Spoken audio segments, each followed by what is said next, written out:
All right. Some offense in this one. Miami 45, Washington 15. Who could have seen that coming?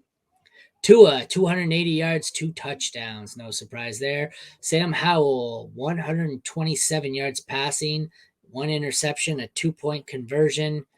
Good God, he was all over the place. Sam Howell gonna Sam Howell. He have 2 rushing touchdowns to save his day. He did. Hey, 4 carries Yeah, it for looks like it. 21 yards and 2 touchdowns. Yeah. Devon A-Chain comes back into the lineup and puts up 17 carries for 73 yards and 2 touchdowns, 3 for 30 through the air. Mostert was still usable, 11 for 43 and a touchdown, 1 for 8 through the air. Gibson came in for Brian Robinson, who left with a hamstring injury and could be out multiple weeks. Gibson is another great waiver wire target.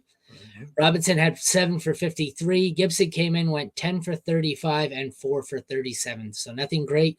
But if Robinson is out, he's going to see lots of volumes. Chris Rodriguez could also, as you see, got some carries. He could have some volume and some appeal as a waiver candidate.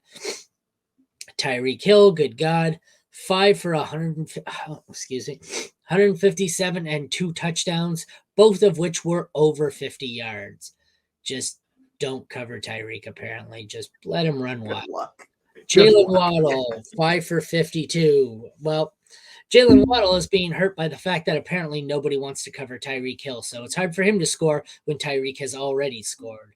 Curtis Samuel is the leading receiver for the Commanders, 4 for 65.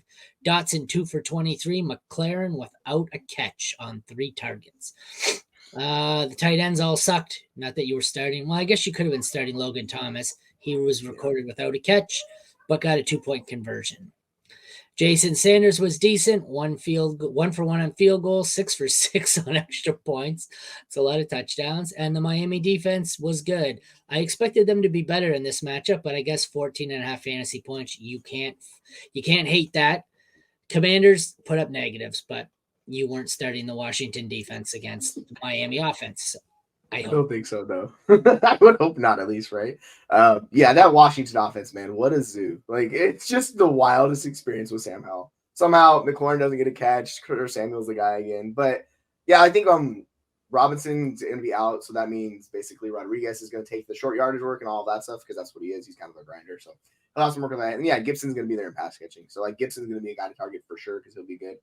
On the flip side, Devon A-Chain's back, and he's like, oh, guess what? He's one of the best running backs in the league again. So, yeah, if you have A-Chain, you're firing him up as a top 12 guy, no doubt about it.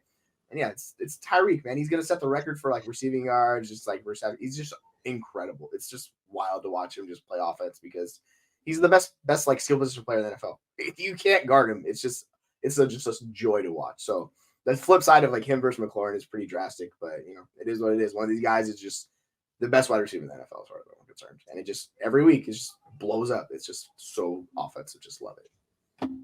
Yeah. Tyreek Hill, man. He's so good it's impacting Jalen Waddle. It's like, sorry, Jalen Waddle, you're not Tyreek Hill. It's like, okay. It's just brutal. He's still fine. It's just, I think he's wide receiver like 20 on the year or something. Like he's just been 27. A little disappointing, but you know, it's Tyreek Hill. He's too good.